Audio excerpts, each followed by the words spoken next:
The Medicare gap between 60 and 65 is real. Healthcare could cost $150,000 over that period. You need income without a paycheck. Taxes could destroy your nest egg. And if you start Social Security too early, you could live with a lower benefit for the rest of your life. But here's the solution most people never learn: a strategic bridge fund that lasts, a healthcare path that removes the stress, and a tax strategy that turns these 5 years into a key opportunity. So let's get started. Here's what often separates those who successfully retire at 60 from those who can't. First up, build your 5-year bridge fund. This isn't about having all your money in one pile. It's about creating 3 coordinated buckets that work together: bridge money for living expenses, an enhanced emergency fund for flexibility, and long-term investments that you're proactively repositioning. Think of it as a 3-part machine where each piece has a specific job during your 60 to 65 year window. Most retirement planning lumps everything together, but between 60 and 65, that's like trying to perform surgery with a hammer. You need precision tools. The first bucket is your bridge money, the next several years of living expenses in cash or near cash. This is your runway, what you live on while positioning everything else for maximum advantage. We've seen too many early retirees forced into bad tax decisions because they didn't have enough liquidity. Here's the bridge money calculation that gets it right. Most people multiply annual expenses by 5. We find that to be a little too simplistic.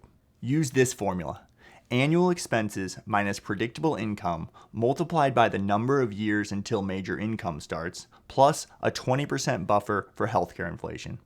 A couple spending $80,000 annually with $20,000 in part-time income might only need $216,000 in bridge money for 3 years, not $240,000. The second bucket, your emergency fund, needs a strategic makeover. Forget the standard 6 months. Between 60 and 65, if something goes wrong and you need a job with health benefits, it's exponentially harder at age 63. But more importantly, this fund becomes your income smoothing tool. Managing marketplace subsidies? If you miss the income limit by $1,000, you could lose $5,000 in subsidies. Your emergency fund lets you avoid that extra IRA withdrawal. Timing Roth conversions to stay in the 12% bracket? Unexpected dividends threaten to push you over? Your emergency fund covers expenses without blowing your tax planning. We recommend 12 months here. Dual purpose, protection, and optimization. The third bucket is everything else, your investment accounts for the long term. During these 5 years, you're actively repositioning while you have unmatched control over your tax situation. Control you lose once RMDs and Medicare premiums kick in. The magic happens when all 3 buckets work together. Your bridge money keeps you fed. Your emergency fund gives you flexibility, and your investment accounts can get transformed into tax-free wealth. But having liquid money isn't enough if healthcare costs drain it all away. Number 2, create your healthcare path. Now that you have your 3 buckets working together, let's tackle what everyone fears most: 5 years of health insurance without an employer or Medicare. This healthcare path transforms the biggest obstacle into your strategic advantage. When you leave work at 60, Cobra gives you 18 months of coverage at about $2,500 monthly for a couple. Everyone sees that price and panics. But here's why Cobra is uniquely valuable. Unlike Affordable Care Act marketplace insurance where subsidies disappear as income rises, Cobra premiums stay constant regardless of income. Convert $20,000 to Roth, same premium. Convert $100,000, still the same premium. This creates an 18-month golden window for tax-advantaged wealth building. The strategy works in 2 phases. Phase 1, build your bridge fund first. During Cobra, take strategic IRA distributions to ensure you have enough accessible money to reach Medicare. This way you won't need to take taxable IRA distributions after Cobra, but before Medicare starts. Phase 2, maximize Roth conversions. Once your bridge fund is secure, shift your focus to filling up every dollar of those lower tax brackets. Take a $600,000 traditional IRA, for example. During 18 months of Cobra, you might distribute $30,000 annually for living expenses while converting another $50,000 to Roth, all without jumping tax brackets. That's $75,000 freed up from the tax-deferred bucket plus living expenses covered. Time distributions early in the year for flexibility, and then execute Roth conversions in December when you have clarity on your full year's tax situation. This opportunity exists in a perfect storm. Cobra's income agnostic premiums, historically low tax brackets, and your temporarily reduced income before Social Security and RMDs kick in.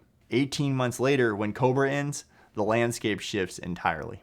Now, every dollar of reportable income directly impacts your health insurance costs through marketplace subsidies. But with proper planning, marketplace coverage can actually cost less than what you paid while you were working. The key insight? It's not about having limited resources. It's about optimizing reportable income. You could have millions in assets and still qualify for significant subsidies if you structure your income thoughtfully.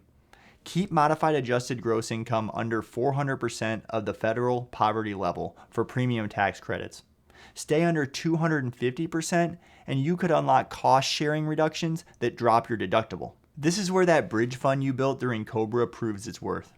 Instead of generating taxable income, you're drawing from strategic reserves. Your spending might be $80,000 while taxable income stays at $37,000.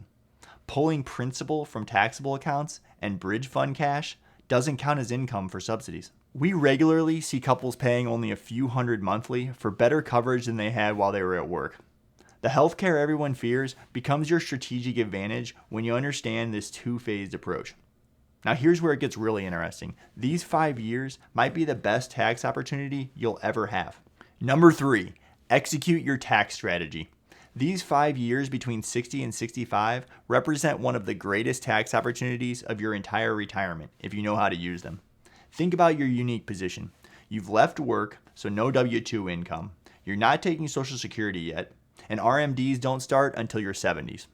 You're sitting in the lowest tax bracket of your adult life. This is when you build serious tax diversification. Most people hit 60 with 90% of their money in traditional 401ks and IRAs. That's like entering retirement with your hands tied. True flexibility comes from having 3 types of accounts. Pre-tax accounts for filling up the low tax brackets and harvesting your standard deduction. After-tax accounts for flexibility and favorable capital gains treatment. And tax-free Roth accounts as your hedge against future tax increases. During these 5 years, fill those low tax brackets strategically. Convert to Roth up to the top of the 12% bracket, maybe even the 22 or 24% bracket, depending on your unique situation.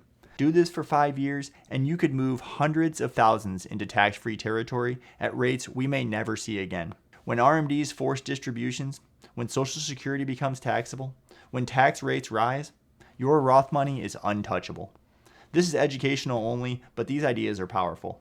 Now here's the double benefit of delaying Social Security that everyone misses.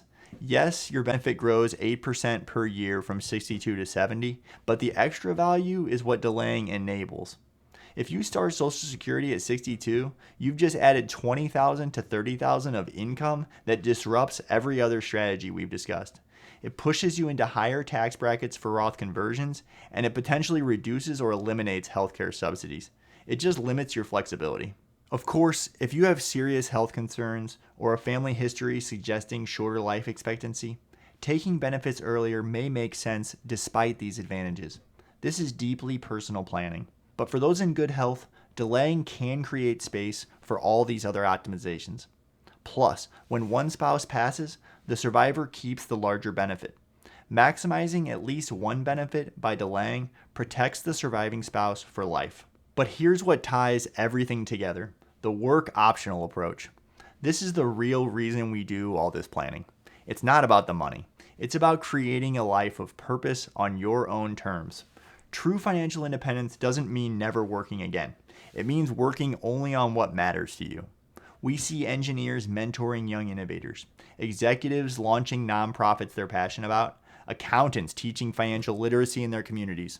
They're not working for paychecks anymore, they're working for purpose. The magic is that optional work becomes another planning lever. Need to stay under subsidy limits? Scale back.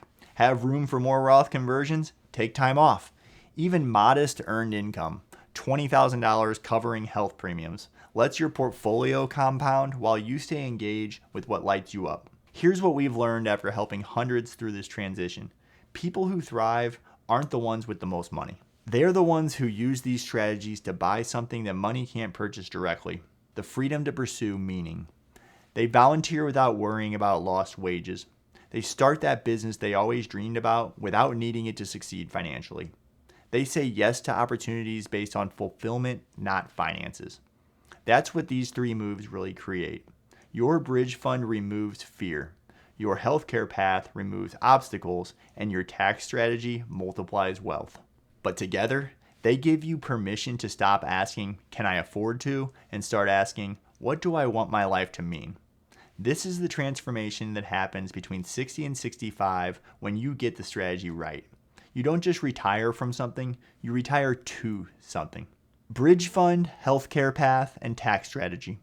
When you have all 3 working together, retiring at 60 isn't just possible, it's powerful. If you want to go deeper on how these moves might fit into your situation, click the link in the description below. You'll find free tools and calculators, plus a look at how we help clients implement this complete framework. Or stick around for another video if that's more helpful right now. Either way, I hope I showed you that these 5 years before Medicare aren't a gap to survive. They're an opportunity to design the life you actually want. Thanks for watching.